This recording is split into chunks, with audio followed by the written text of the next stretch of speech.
Hello, ഞാനിന്നൊരു beef കറി recipe പറഞ്ഞുതരാം കേട്ടോ.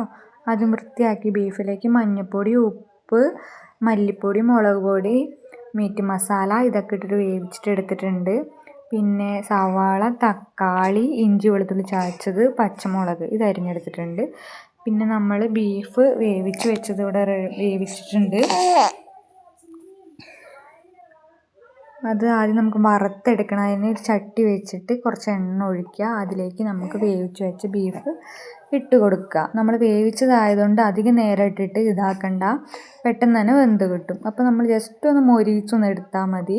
അപ്പോൾ ഇതേപോലെ തന്നെ എത്ര ബീഫുണ്ടോ അത്രയും നമ്മൾ ഇത് വറുത്തെടുക്കുക. വറുത്തെടുത്തതിന് ശേഷം ആ വെളിച്ചെണ്ണയിൽ തന്നെയാണ് നമ്മൾ കറി വെക്കുന്നത് കേട്ടോ. ഇത് ഞാൻ വെക്കുന്ന രീതിയാണ്, പലരും പല രീതിയായിരിക്കും വെക്കുക.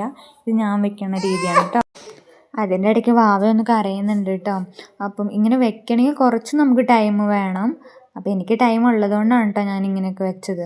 എന്നിട്ട് ആ വെളിച്ചെണ്ണയിൽ തന്നെയാണ് കേട്ടോ നമ്മൾ ഇത് കറി വെക്കുന്നത്. ആ വെളിച്ചെണ്ണയിലാണ്.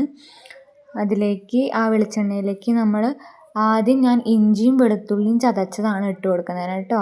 അതിന് ശേഷം സവാളയും തക്കാളിയും പച്ചമുളകും ഇട്ട് കൊടുക്കുന്നുണ്ട്.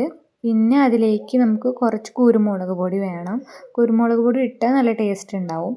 അതുകൊണ്ട് കുറച്ച് കുരുമുളക് പൊടിച്ച് എടുക്കുന്നുണ്ട്. അതിലേക്ക് ഇഞ്ചിയും വെളുത്തുള്ളിയും ഇട്ടു. സവാള പച്ചമുളക് നമുക്ക് ഒന്ന് വഴറ്റിയെടുക്കണം. അപ്പോൾ അത് നന്നായിട്ടൊന്ന് വഴന്ന് കിട്ടണം കേട്ടോ. ഞാൻ ആ വെളിച്ചെണ്ണയിൽ തന്നെയാണ് വെക്കുന്നത്.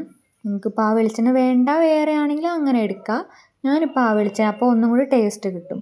അപ്പം ആ വെളിച്ചെണ്ണ തന്നെ വേഗം വാടി കിട്ടാൻ വേണ്ടി കുറച്ച് ഉപ്പ് പൊടി ചേർക്കുന്നുണ്ട്. അപ്പോൾ നന്നായിട്ട് അത് വഴറ്റുക. അതിന് ശേഷം ഞാൻ വീണ്ടും കുറച്ച് ഗരം മസാലയല്ല മീറ്റ് മസാല ഇട്ട് കൊടുക്കുന്നുണ്ട്. പിന്നെ കുരുമുളക് പൊടിയും ഇട്ട് കൊടുക്കുന്നുണ്ട് കേട്ടോ. പിന്നെ നമ്മൾ ആ വറുത്ത് വെച്ച ബീഫ് അതിലേക്ക് ഇട്ട് കൊടുത്തിട്ടുണ്ട്. എന്നിട്ട് നന്നായിട്ടൊന്ന് മിക്സ് ചെയ്യുക. നന്നായിട്ടൊന്ന് മിക്സ് ചെയ്തതിന് ശേഷം നമ്മൾ ആ ബീഫ് ആദ്യം വേവിച്ച് വെച്ച വെള്ളം ഉണ്ടല്ലോ, അതിൽ നമ്മൾ ഓൾറെഡി എരിവും കാര്യങ്ങളൊക്കെ ഇട്ടതല്ലേ, അപ്പം അത് ഒഴിച്ചു കൊടുക്കാം. സെപ്പറേറ്റ് വേറെ വെള്ളം ഒഴിക്കേണ്ട കാര്യമില്ല, വേവിച്ച് വെച്ച വെള്ളം ഒഴിച്ചാൽ മതി. അതിന് ശേഷം കുറച്ചും കൂടെ ഞാൻ കറിവേപ്പില ഇട്ട് കൊടുക്കുന്നുണ്ട്. അപ്പം ഇനി അതൊന്ന് നന്നായിട്ടൊന്ന് തിളച്ച് ആ കുരുമുളകിൻ്റെ അതൊക്കെ ഒന്ന് അതിൽ പിടിക്കണം. അപ്പം നന്നായിട്ടൊന്ന് തിളക്കട്ടെ. അതിന് ശേഷം ഞാൻ കുറച്ച് മല്ലിയില ഇട്ട് കൊടുക്കുന്നുണ്ട്. മല്ലിയില ഇല്ലെങ്കിലും കുഴപ്പമൊന്നുമില്ല, കുറച്ച് മല്ലിയില ഇട്ട് കൊടുക്കുന്നുണ്ട്. എന്നിട്ടൊന്ന് അടച്ച് വയ്ക്കുക കേട്ടോ. ഇങ്ങനെ ഒന്ന് വെച്ച് നോക്കുക, നല്ല ടേസ്റ്റ് ആയിരിക്കും. നമുക്ക് പൊറോട്ട, ചപ്പാത്തി ഇതിനൊക്കെ അടിപൊളിയായിരിക്കും.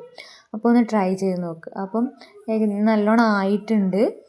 അപ്പം ഇത്രയൊക്കെ തന്നെയാണ് ഞാൻ വെക്കുന്ന രീതി കേട്ടോ. അപ്പോൾ ഇത്രയേ ഉള്ളൂ.